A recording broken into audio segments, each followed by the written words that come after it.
Quand nous faisons un team building, c'est un moment pour nous retrouver nous tous ensemble. Et moi, c'est que je suis plus content dans l'île Maurice, c'est sa diversité qui nous était. Nous avons un tas de cultures différents, nous avons un tas de couleurs différentes, nous venons d'un tas de monde différent. Et au final, ce qui rassemble nous, c'est nos sentiments de mauricianité. Vous avez le droit de donner les informations à vos camarades, à vos coéquipiers, pour réajuster. Mais il faut que l'information soit bien comprise.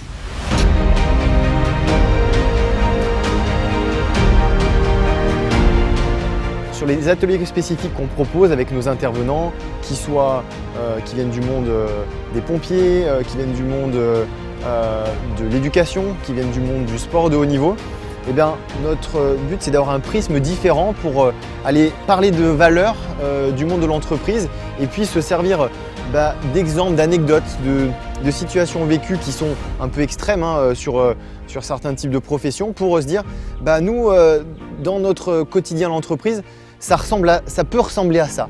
Et peut-être qu'on va s'inspirer d'exemples qu'on a. Donc là-dessus, si quand on fait un projet, il y en a un ou une en pensant bien faire qui ne fait pas ce qui était prévu, comment on fait pour évaluer s'il a marché?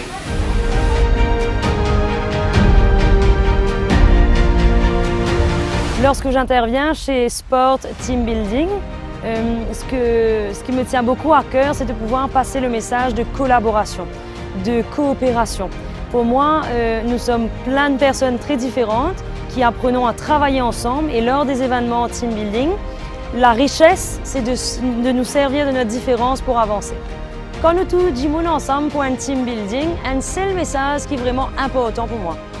À nous amuser ensemble, à nous apprendre, à nous tomber et de nos camarades relever continuer.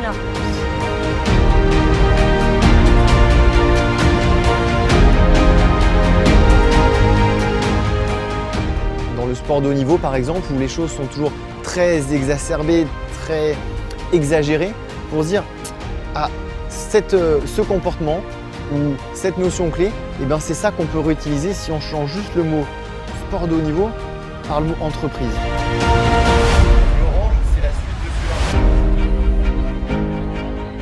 Pendant les événements de team building, pendant les journées, j'aime bien le moment de la fin de la journée où on peut se retrouver et discuter, échanger de ce qui s'est passé pendant la journée et il y a des liens qui se sont créés. C'est ce que je préfère le plus, je pense, dans mes activités que je propose et au yoga et pendant les team building, c'est la création de liens. Puisque quand on est ensemble, quand on travaille ensemble dans la collaboration et la coopération, on ne peut qu'avancer vers un monde meilleur.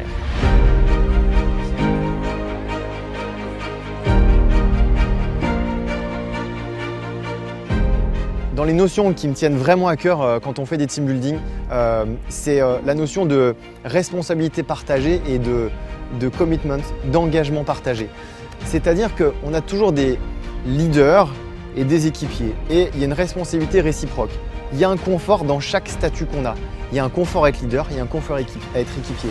Par contre, l'engagement qui va magnifier le travail d'équipe, ça va être d'être capable de se rendre un meilleur leader et de se rendre un meilleur équipier. En fait, de se dire, pour mes équipes, ils trouveront difficilement un manager ou une manager qui met autant d'implication pour que l'équipe fonctionne.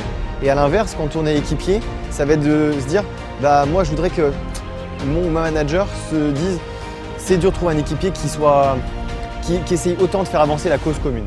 Pendant ma journée team building, pendant mon moment yoga, à la fin de chaque séance, je suis bien content et mon équipe bien rempli, beaucoup la joie.